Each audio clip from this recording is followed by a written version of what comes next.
Good morning, guys. Ayan. Nagtututo ako dito sa labas ng isda. Ayan. Ayan, binabad ko yan sa paminta, asin at saka bawang. Tapos may konting suka. So, ayan ang ating pinipruto. Tapos ito yun.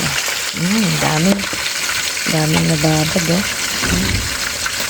Ayan po siya. Ano natin nasa ilalim kasi yun yung nababad na gusto.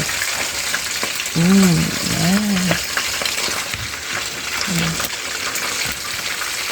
Yan siya. So, yan yung ating binabad. Tapos, yung ating pinipritong isda.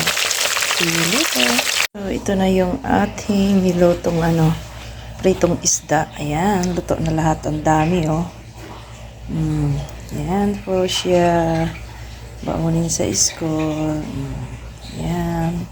Thanks for watching. God bless us all.